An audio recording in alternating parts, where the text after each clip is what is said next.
Have you ever met someone who says, I don't like studying, and then spends 3 hours studying people on Instagram?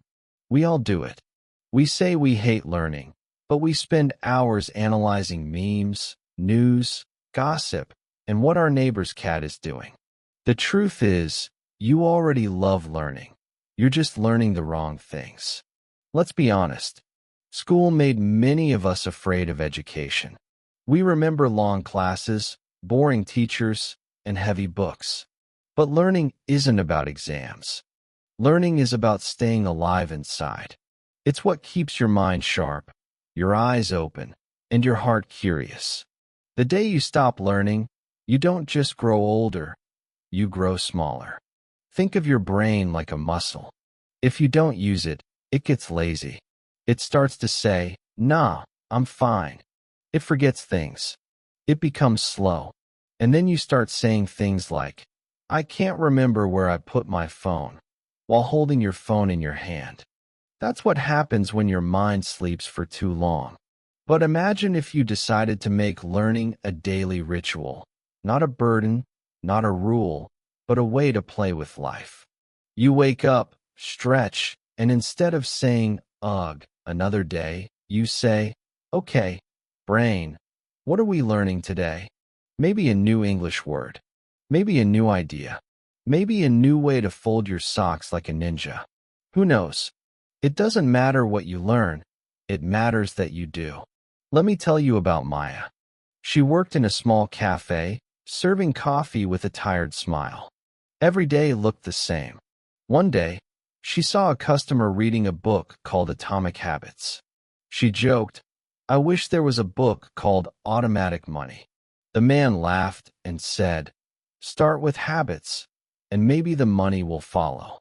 That small joke changed her life. That night, Maya searched for the book online and started reading.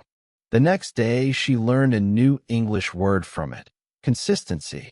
The day after, another word, compound. After a month, her mind felt different. Her energy felt new. She started dreaming again.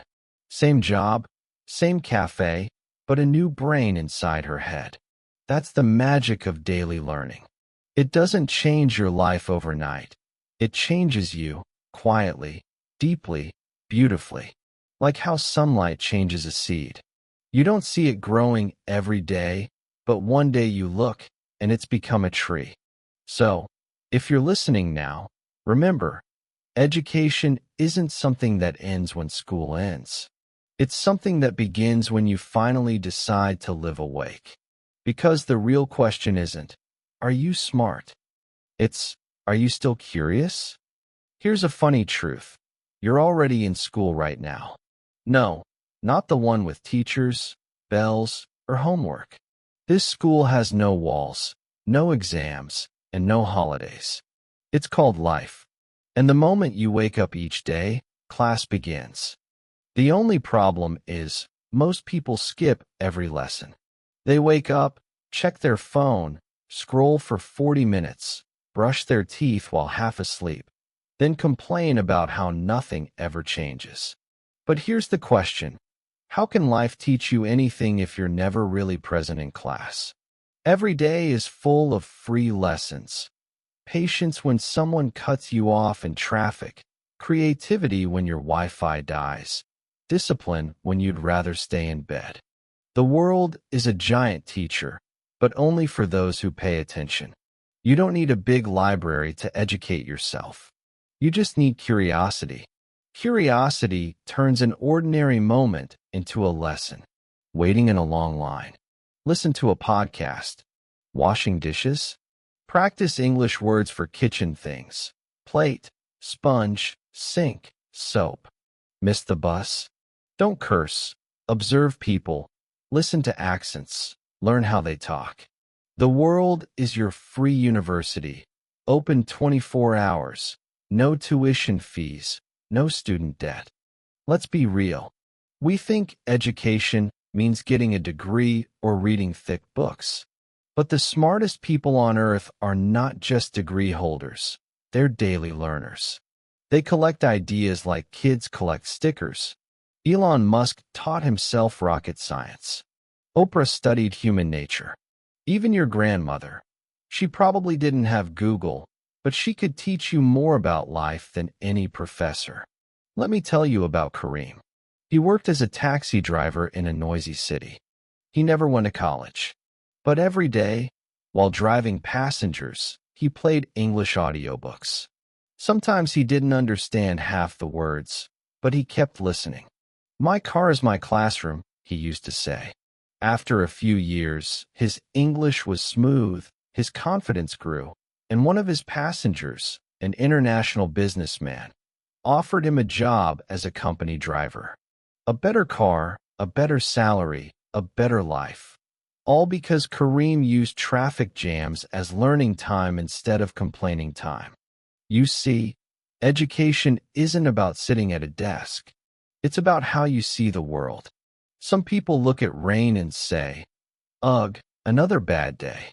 Others look at rain and say, "Perfect time to learn something new." That small difference in mindset separates the dreamers from the doers.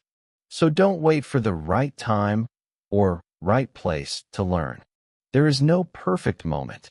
The right time is always now. The right place is wherever you are. Life is whispering lessons everywhere. In a book, in a bus, in a broken plan, in a small victory.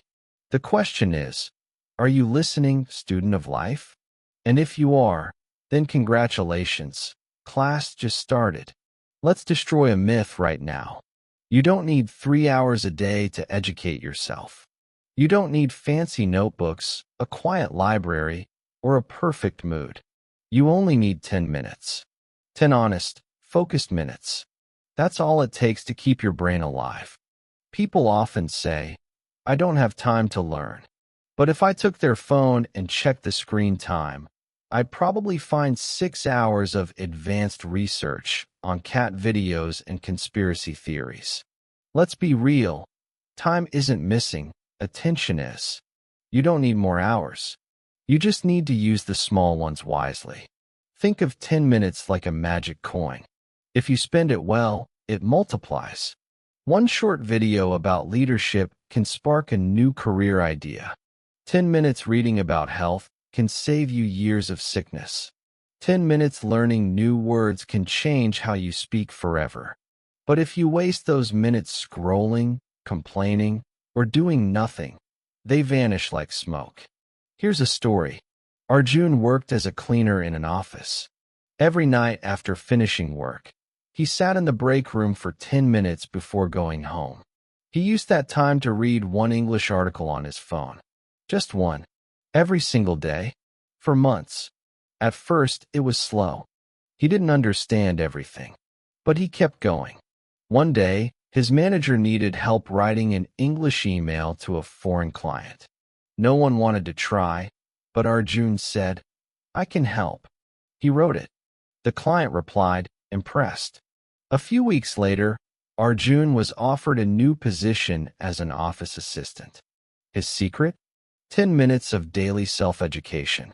Learning is like saving money. Most people wait until they have a lot to start. But the wise ones start small and build up. 10 minutes of learning is like depositing coins into your mind's savings account. Do it daily, and one day you'll wake up mentally rich. You can learn in small pieces. Watch a short English story while eating breakfast. Read a quote and try to explain it in your own words.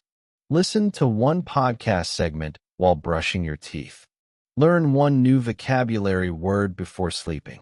The trick isn't how much you learn, it's how often. 10 minutes a day beats 10 hours once a month. Because learning is like watering a plant. You can't pour a whole bucket once and forget it. You need to water it a little every day. And yes, you will forget things. Everyone does. You'll mispronounce, misunderstand, and sometimes feel stupid. But that's okay. That's part of being a real learner. Remember, your brain isn't a machine, it's a garden. You can't rush it, but you can feed it. So, if today you feel busy, tired, or uninspired, don't wait for a miracle. Give yourself just 10 minutes. Sit down, open something new, and learn. Because 10 minutes may not look like much right now, but in a year, those minutes will turn into a completely different you. Wiser, stronger, sharper. And maybe, just maybe, the best 10 minutes of your life are still waiting for you, right after this one. Some people treat learning like a war.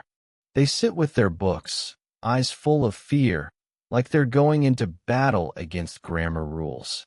They say, I must study. And 5 minutes later, they're on YouTube watching dogs wearing sunglasses. Then they feel guilty, close the video, open the book again, and repeat the same drama. Let's stop that. Education is not punishment. It's not a prison sentence you must serve before you can enjoy life. Real education is freedom. It's like opening a window in a stuffy room.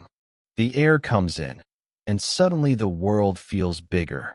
But when you fill learning with pressure, that window closes again. You can't breathe. You don't learn better by shouting at yourself. You learn better when you want to learn. Curiosity is the fuel. Pressure is poison. You remember what you enjoy. You forget what you fear. That's why people can remember the entire plot of a 3-hour movie, but forget a simple rule from yesterday's English class. The brain keeps what it loves. So, if you want to educate yourself daily, don't make it a chore. Make it a game. Learning can be playful. You can challenge yourself like, can I learn 3 new English words before breakfast? Or can I explain this news story in my own words? You can compete with yourself. You can reward yourself. You can laugh when you make mistakes instead of hiding from them. There's a man named Jorge who always dreamed of speaking fluent English, but he hated textbooks. Every time he opened one, he felt sleepy within minutes. So he changed the rule. He stopped studying English and started living it. He watched funny English videos, sang songs loudly in the shower, and kept a word diary where he wrote down new phrases he liked. Sometimes he wrote things like, "Don't be lazy, Jorge," in big bold letters just to make himself laugh. After a few months, his English wasn't perfect, but it was alive. He could express himself. He could enjoy the language. And people loved talking to him because he had fun with it. That's what happens when you learn with joy instead of fear. The brain opens. Ideas stick. Confidence grows. You start looking forward to learning instead of running from it. Remember when you were a kid and you asked why about everything? Why is the sky blue? Why do birds fly? Why can't I have cake for breakfast? You weren't afraid of not knowing. You were curious. That's the energy you need to bring back. Adults forget how to wonder. But the world hasn't stopped being interesting. We've just stopped paying attention. So maybe it's time to change your relationship with learning. No more pressure. No more guilt. If you forget, try again. If you fail, laugh. If you're bored, change the topic. The point isn't to be perfect. The point is to stay awake, curious, and alive inside. When learning feels light, your mind becomes light too. And when your mind is light, it flies forth. Let's talk about the hardest part of educating yourself. The mirror. Not the one on your wall. The one that lives inside your mind. It shows you all your excuses, all your fears, all your, "I'll start tomorrow." Most people avoid it. They keep learning about the world, but never about themselves. They know the names of stars, presidents, and celebrities, but when you ask, "Who are you?" they freeze. Self-education begins when you stop running from that mirror. It's funny how we can study everything except our own behavior. We know 10 tips for productivity, but still procrastinate. We can explain motivation, but we can't get out of bed. We read books on confidence, but whisper when we speak. Why? Because we treat learning like decoration, not transformation. We collect knowledge like souvenirs, but never use it to clean the dust from our own minds. Here's the truth. You can't educate yourself daily if you don't observe yourself daily. Real growth begins with awareness. If you can see what you're doing wrong, you've already taken the first step to fix it. You don't need to hate yourself for your mistakes. You just need to watch them like a scientist. Curiously, calmly, without judgment. I said I'd study at 8, but started at 9. Why? I got angry again when my boss spoke to me. Why? These small questions are daily lessons. Life gives the same exam until you finally learn the answer. There's a woman named Amina who worked as a nurse. Her days were long, exhausting, filled with noise and stress. She wanted to grow, but every evening she told herself, "I'm too tired." One day she decided to make a deal with her reflection. Every night she'd stand in front of the mirror for 2 minutes and ask one question. What did I learn about myself today? Some days she'd say, I learned I complain too much. Other days, I learned I'm stronger than I think. Slowly, those 2 minutes changed her whole mindset. She didn't read 100 books. She didn't join a course. She just looked honestly. That's what self-education looks like. Honest reflection, not perfection. The mirror doesn't lie, but it also doesn't judge. It just shows you what's real. And when you accept that, you stop wasting energy pretending to be someone else. Think of it this way. Your mind is like a room. Every day you bring things into it. Thoughts, opinions, ideas from others. If you never clean it, it becomes messy. Self-reflection is your daily cleaning. It clears space for new learning to enter. So, before you open another article or video, maybe look at that inner mirror first. Ask yourself what your own behavior has been teaching you lately. You'll be surprised how much knowledge you already carry inside, waiting for you to notice it. There was a time when people had to walk miles to find a library, wait in line to borrow a book, and return it before the librarian's angry glare turned them to stone. Now, you carry more knowledge in your pocket than the greatest kings had in their entire castles. Your phone can translate languages, read books, play lectures, show documentaries, teach piano, or explain black holes. Yet most people use it to watch a guy eat 47 hot dogs in one sitting. Technology isn't the problem. Attention is. We're living in the golden age of self-education, but only if you use it wisely. You don't need permission to learn anymore. You don't need a teacher or a classroom. You already have the biggest library in human history, the internet, right in your hand. The question is, are you using it as a school or as a toy? Some people say, social media is bad. But that's not true. Social media is like a kitchen knife. You can use it to cook dinner or to cut your own fingers. It depends on how you hold it. Your phone can make you smarter or dumber. It can open your mind or numb it. If you follow people who teach, inspire, and challenge you, your feed becomes a classroom. But if you follow drama, gossip, and endless dances, you're signing up for a circus, not a school. I knew a guy named Leo who used to complain that he didn't have access to education. He worked long shifts at a warehouse and came home too tired to read. One day, he discovered a podcast about psychology. He listened to it while driving. At first, it was just background noise. But slowly, the ideas started shaping how he thought. He began understanding people better.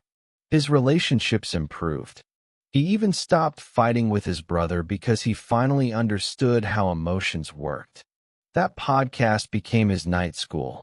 No exams, no deadlines, just curiosity every evening on the road. You can do the same. Every scroll is a choice. Every click is a vote for who you become. You can spend 30 minutes watching people argue, or you can spend 30 minutes learning a new skill. You can waste your data, or you can invest it. The best learners today aren't the richest or the smartest. They're the most intentional. They don't let algorithms decide what they see. They build their own personal curriculum out of the endless sea of content.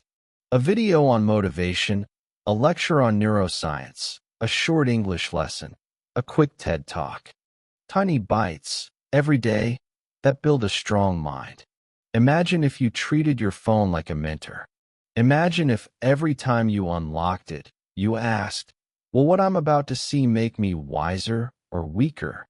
That simple question could change your entire digital life. Knowledge has never been this close, this free, this fast. But it only works when you reach out and take it. The library in your pocket is always open.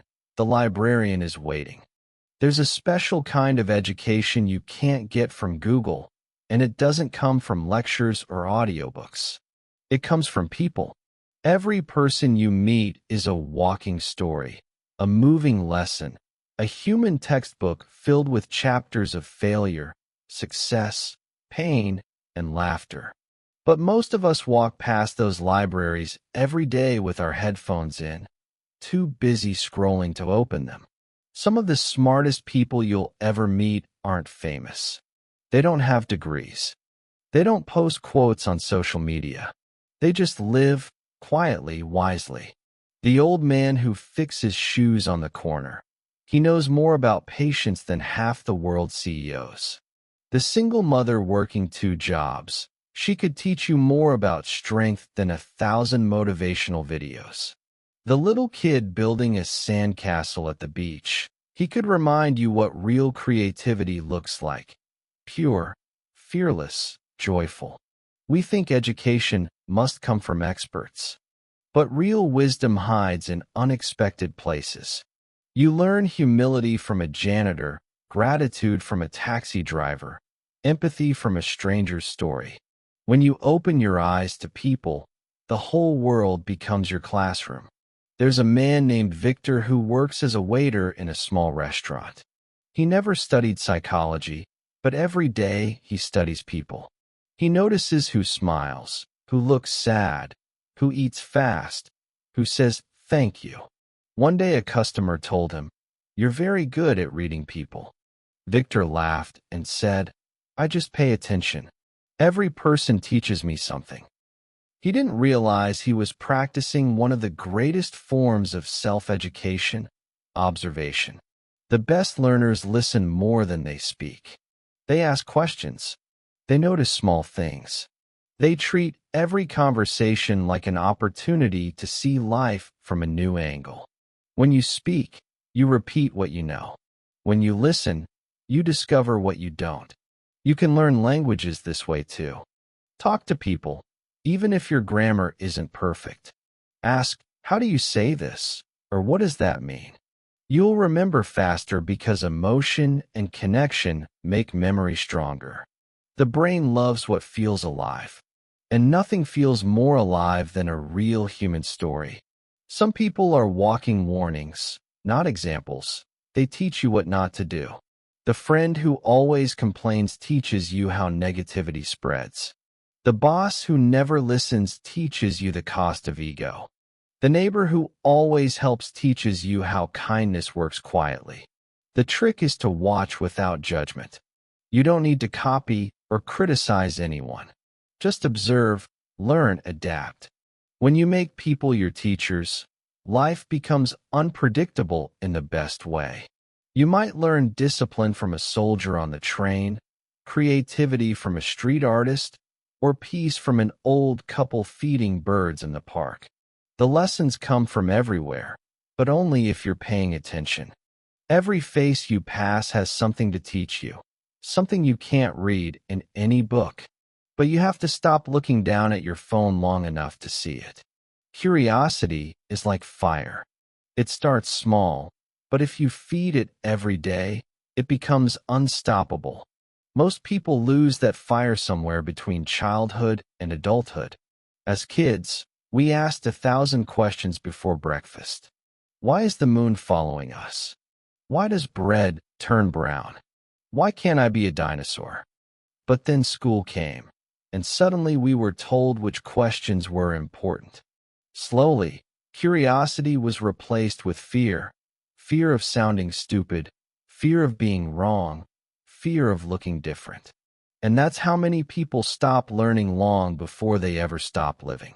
Educating yourself daily isn't about studying harder. It's about staying curious longer. It's not about knowing all the answers, but daring to ask the right questions. Curiosity is the fuel that keeps your brain awake. Without it, even the best teacher can't help you. With it, even the simplest object, a cup of coffee, a leaf, a sound, can become a lesson. There's a woman named Hannah who loved painting but stopped after school because she thought she wasn't talented enough. Years later, while cleaning her house, she found her old paintbrushes. She looked at them for a minute and whispered, "What if I try again?" That one question changed everything. She started watching short videos about color mixing. Then she read about light and shadow. Then she started sketching again, 10 minutes before bed each night. Curiosity led her step by step until she opened her own small online art shop. It didn't start with confidence. It started with a question. Curiosity doesn't need permission. It doesn't need the right moment. It just needs space. But life today is full of noise, news, ads, endless scrolling, and that noise kills curiosity. Every time you reach for your phone without thinking, you're giving away a piece of your attention, a spark of your fire. That's why it's so important to protect quiet moments. Walk without earphones sometimes. Sit in silence. Let your mind wander. That's when the best questions appear, the kind that open doors in your head you didn't even know existed. Curiosity also requires humility. You have to admit that you don't know. You have to be okay with saying, "Teach me." People who think they already know everything stop growing. But those who keep saying, "I wonder why," never stop discovering. You can practice curiosity like a daily workout. Ask why 5 times about something you see.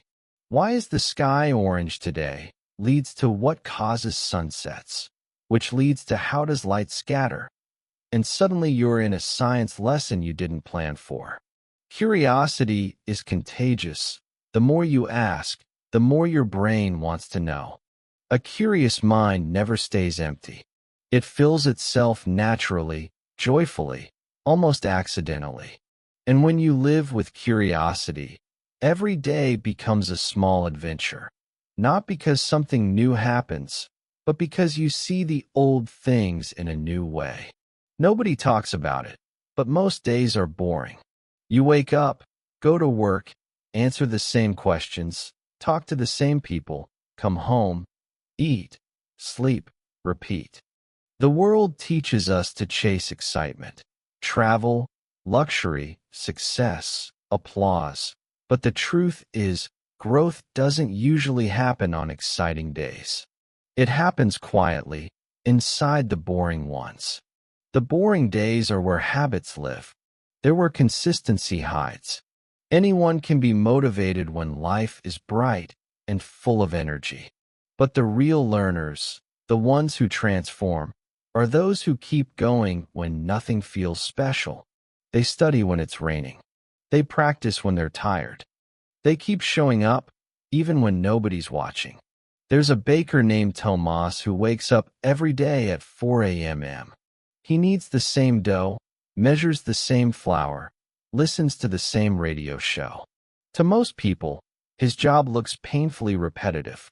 But when you ask him how he does it every day without getting tired, he smiles and says, "Every loaf teaches me something." One day it's too dry, another too soft, sometimes perfect. He doesn't get bored because he treats repetition as research.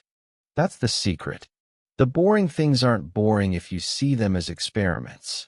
When you educate yourself daily, boredom becomes a tool, not an enemy. It tests how serious you are about your growth. When you can learn even when you don't feel like it, you've already won half the battle. You stop depending on emotion to guide you. You move because it's who you are, not because you're in the mood. Boredom is also a sign that your brain is ready for something deeper. It's like a quiet knock saying, "Hey, I've learned this part. What's next?" Instead of escaping boredom with distractions, you can use it as a signal to change direction. Try a new topic, a new challenge, a new question. That's how you grow without forcing it, by listening to your own restlessness.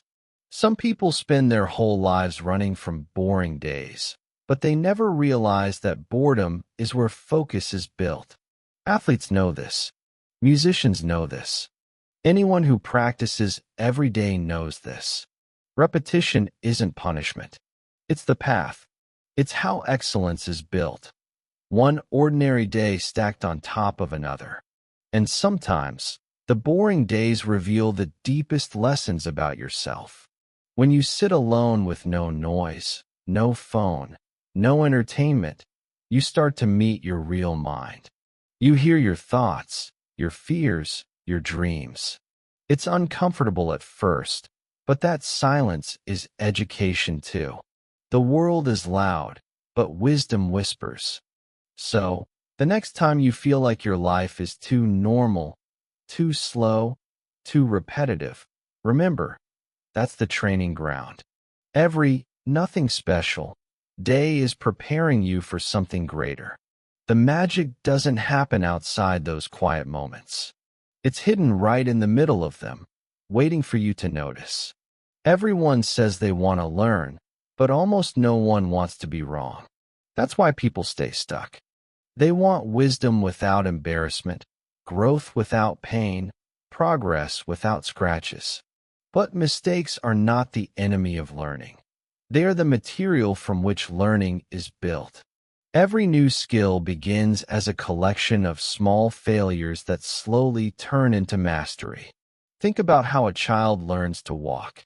They fall, stand, fall again, bump into the table, cry, try again. Nobody says, "Maybe walking isn't for you." We clap, we cheer, we record the video. But when we grow up, we stop clapping for our mistakes. We hide them, erase them, edit them out. We call ourselves stupid instead of calling it progress. There's a student named Lena who tried to learn English speaking for years, but was terrified of making errors. She would spend hours memorizing perfect sentences, but when she finally had to speak, her mind froze. One day, her teacher gave her a strange challenge. "You must make 50 mistakes this week." Lena laughed, thinking it was a joke. But she did it. She spoke freely, got words wrong, mixed tenses, mispronounced things, and survived. At the end of the week, her teacher said, "Congratulations. You just learned more in 7 days than in the last 7 months." Failure is information. Every time you get something wrong, your brain adjusts its map. It finds what works. It builds new connections. If you never make mistakes, you never give your brain a chance to learn deeply. That's why the best self-education doesn't happen in silence. It happens in trial and error. You read, try, fail, fix, repeat. People often say, experience is the best teacher. But experience without reflection is just repetition. You must pay attention to your failures, not just survive them. Ask, what did this teach me? Not, why did this happen to me? It's a small shift in language that changes everything. When you ask why, you get stuck in the past. When you ask what, you move toward the future. In Japan, craftsmen have a beautiful idea called kintsugi, repairing broken pottery with gold. Instead of hiding cracks, they fill them with golden lacquer, making the piece even more beautiful than before. That's what mistakes do when you learn from them. They leave marks, but those marks shine. The only real failure is refusing to look at your own. If you run from mistakes, you run from growth. If you hide them, they hide their lessons from you. But if you face them, not with shame, but with curiosity, they become your private tutors. Each one whispers a different truth, Be patient. Slow down. Focus more. Forgive yourself. Mistakes hurt, yes. They sting. But they also shape you. They build humility, resilience, and wisdom. Three things no university can teach completely. The world doesn't reward the ones who never fall. It rewards those who keep learning how to get up faster, cleaner, wiser, and with a small smile that says, I know better now. One of the fastest ways to learn anything is to teach it. It sounds backward, but it works like magic. When you explain something to another person, your brain shifts from, I kind of understand this, to, I must make this clear. Teaching forces clarity. It makes you organize your thoughts, simplify complex ideas, and face the holes in your own understanding. Think about it. You can watch 10 videos on a topic and still feel unsure. But the moment you try to explain it to someone else, suddenly you realize what you truly know and what you've just memorized. Explaining transforms information into wisdom. You move from collecting words to owning them. There's a woman named Sarah who worked at a bookstore. She loved reading motivational books, but always felt like she forgot everything after a few days. One day, she decided to test an idea. After finishing each chapter, she would tell her younger brother what she learned, in her own words, using examples from her life. To her surprise, the lessons started sticking. She began understanding things more deeply, not because she studied harder, but because she taught. Her brother got inspired too. 2 students appeared from one book. You don't need to be an expert to teach. You just need to share what you're discovering. Tell a friend about a podcast you liked. Explain a new English word to someone. Write a short post online about what you learned today. Even if nobody reads it, the act of explaining will strengthen your brain. It's like doing push-ups with your mind. Teaching also kills fear. Many people are afraid to share because they think they're not good enough. But waiting to be perfect before you teach is like waiting to be fit before you start exercising. The learning happens through the doing. When you explain something, even imperfectly, you get feedback from the world. You see what connects, what confuses, what inspires. That's education in its purest form, learning by giving. In one village, there was a retired carpenter named Musa. He built furniture for 40 years. When he grew old, he started teaching local kids how to use tools. Most of them weren't planning to become carpenters. They just wanted to hang out. But something magical happened. While teaching them how to shape wood, Musa began learning again. He started experimenting with new designs, solving problems he had ignored for decades.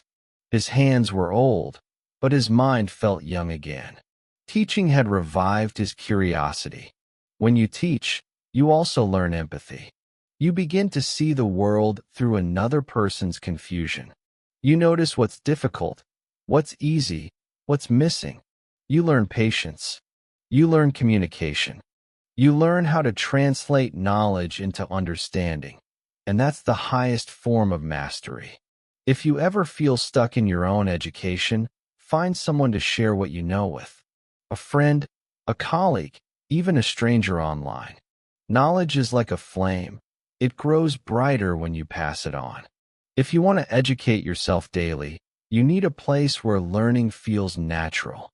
Not a perfect room with expensive bookshelves and a golden lamp, but a small personal space that tells your brain, here, we grow. It can be a corner of your room, a small desk near a window, even a spot in a noisy cafe where you always sit with your notebook. The space itself doesn't matter. What matters is the energy you give it. When your brain connects a certain place with focus, something amazing happens. The moment you sit there, your attention sharpens automatically. It's like muscle memory for your mind. That's why students who study on their beds often fall asleep. Their brain associates that place with resting. But create a learning corner. and soon your brain will switch into study mode the moment you sit down. There was a guy named Pavel who worked in construction. Every day, he came home covered in dust, too tired to move. But he had a dream: to learn English and eventually move abroad. He couldn't afford courses, so he created a tiny learning space in his kitchen. A chair, a notebook, a cheap lamp, and a sticky note on the wall that said, "No excuses." Every night, after dinner, he sat in that chair for 30 minutes. That small space became sacred. It didn't matter how noisy the neighbors were or how tired he felt. His brain knew, this is the place where I learn. After a year, his English was good enough for an interview, and he got a job overseas. His classroom was the size of a dinner table, but it changed his entire life. You can build your own classroom anywhere. Maybe it's your balcony, your car, a bench in a park. Bring a notebook, your phone, or even a piece of paper. What matters is consistency. Your space becomes powerful because you keep returning to it. It becomes familiar. It becomes safe. It becomes yours. You can fill it with small things that make learning easier: a favorite pen, a candle, background music, even a cup of tea. These are signals to your brain. It's time to grow. This ritual creates a rhythm that turns discipline into something pleasant instead of painful. And if your life feels too chaotic to have one place, then create a portable classroom. Carry learning with you. Download lessons, podcasts, or books. Listen while cooking. Read while waiting in line. Write new words on your phone. The real classroom isn't a location, it's a mindset. When your brain learns to see every moment as a chance to grow, the whole world becomes your desk. We often think education happens somewhere far away, behind heavy doors and expensive tuition. But the truth is, it starts where you decide to sit down, breathe, and give yourself permission to learn. Every great thinker, writer, or dreamer began in some small corner of the world with one simple belief: this is where I begin. Persistence doesn't sound exciting. It doesn't sparkle like motivation or shine like talent. It's quiet, repetitive, almost invisible, but it's the real language of growth. If you want to educate yourself daily, you must learn how to keep going on days when you don't feel like it, when you're bored, tired, distracted, or doubting yourself. That's when persistence speaks the loudest. Most people quit not because learning is too hard, but because they expect it to feel exciting all the time. They think growth should come with fireworks and applause. But the truth is, most progress happens in silence. You read one page, write one sentence, repeat one phrase, again and again. It feels small, but something inside is shifting. Persistence works like water dripping on stone. It looks weak, but given time, it shapes everything. There's a man named Eduardo who wanted to learn coding. He bought an online course, started strong for a week, and then lost motivation. He said, "I'll study when I feel ready." A month passed, then two, and nothing changed. One evening, he met his old friend who showed him a simple app he'd built. Eduardo felt that old spark again and said, "I'll just study for 15 minutes tonight." That night turned into 2 hours. The next day, another 15 minutes. That became his ritual: small, consistent pieces. A year later, he was building his own websites. He didn't become a genius overnight. He just stayed long enough for learning to stick. Persistence is not about speed, it's about rhythm. You don't need to sprint. You just need to keep walking. Even if it's slow, even if it's ugly, forward is forward. Every time you sit down to learn, even for a few minutes, you're strengthening your identity as a learner. You're telling yourself, this is who I am now, someone who doesn't give up. It's easy to be motivated when the sun is shining, your coffee tastes perfect, and your playlist feels like a movie soundtrack. But persistence shows up in the gray hours, the ones nobody sees. The mornings when you wake up with no energy. The nights when your mind says, skip it. The afternoons when progress feels invisible. That's where self-education becomes character education. You can train persistence like a muscle. Start small. Pick one thing to do every day. Read 10 lines. Repeat 5 words. Watch one lesson. No matter what. Don't chase perfection. Chase continuity. The more days you keep your promise to yourself, the stronger your trust becomes. And once you trust yourself, discipline becomes easier. There's a saying, the universe tests your seriousness by how long you can stay consistent after the excitement fades. Anyone can start strong. Few can stay steady. But the learners who do, the ones who keep showing up even when nobody claps, they are the ones who eventually speak fluently, build businesses, write books, and change their own worlds. Persistence isn't about being unbreakable. It's about being willing to rebuild yourself every single day, piece by piece, quietly, without applause, until one day someone looks at you and says, "How did you become so good?" And you'll smile because you'll know it wasn't magic. It was consistency disguised as ordinary days. In a world that celebrates knowing everything, admitting, "I don't know," feels dangerous. We think it makes us look weak, unprepared, or less intelligent. But the truth is, "I don't know" is the door to all learning. The people who grow the fastest are not the ones who have all the answers, but the ones who are brave enough to stay curious when they don't. Some people treat ignorance like a disease they must hide. They nod in conversations they don't understand. They pretend to know. They fake confidence. But pretending to know something blocks the brain from learning it. The moment you say, "I already know," your mind closes. The moment you say, "I don't know, but I want to," it opens. That small difference is everything. There's a student named Farid who wanted to improve his English speaking. Every time he joined a group, he stayed silent because he was afraid of sounding foolish.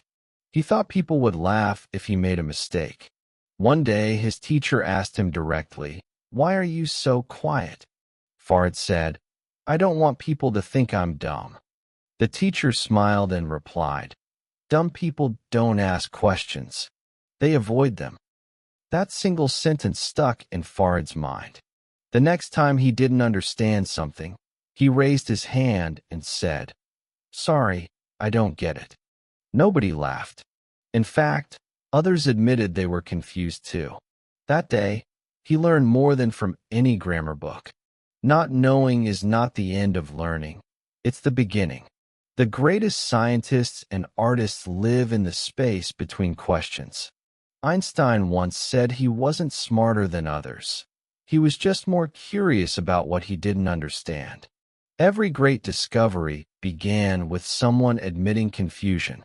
Curiosity grows only in the soil of uncertainty. The problem is, we live in an age of fake knowing. We scroll through headlines, watch 2-minute videos, and feel like experts on everything: politics, psychology, nutrition, history. But shallow knowing is dangerous. It kills humility. Real education means going deeper, not wider. It means saying, "I don't know enough yet," and then doing the work to find out. There's a simple exercise you can try. Every day, write down one thing you realized you don't understand. A word, a concept, a behavior, anything. Then spend 10 minutes exploring it. It can be a question like, "Why do people dream?" Or "How do planes stay in the air?" Or "Why do I get nervous when speaking?" That small act of investigation reawakens your inner scientist. The smartest learners are not afraid of ignorance. They're friends with it. They use it as motivation. They treat it like a flashlight showing them where to go next. The moment you accept that you don't know everything, your world expands. Each gap becomes an invitation. Each question becomes a path. When you stop needing to look right all the time, you finally give yourself permission to grow. Because only the empty cup can be filled, and only the humble mind can keep learning long after others have stopped. There comes a moment in every learner's journey when nobody notices what you're doing anymore. The excitement of the beginning fades. There's no applause, no validation, no visible reward.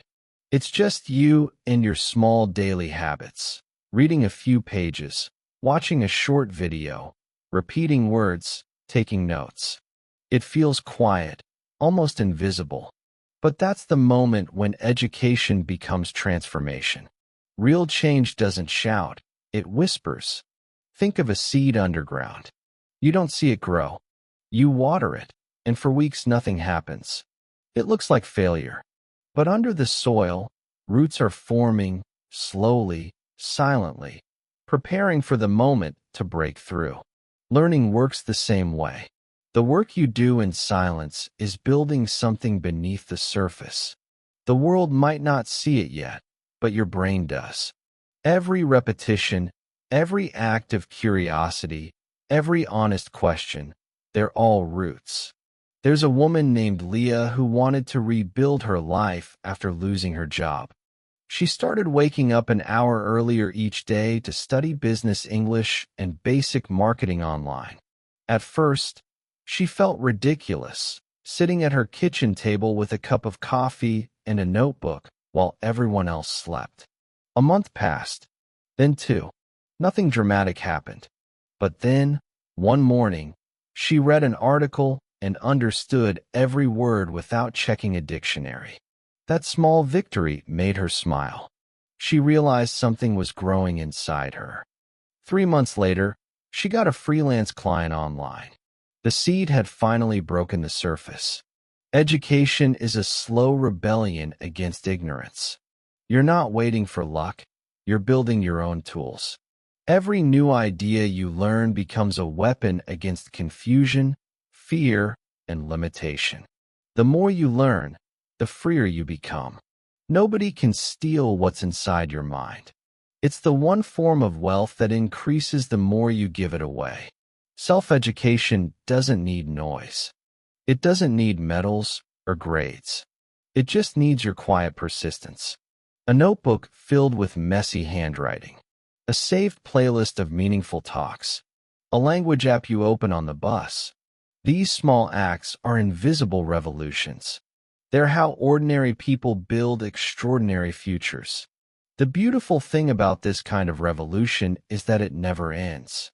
Every new skill you learn creates another door.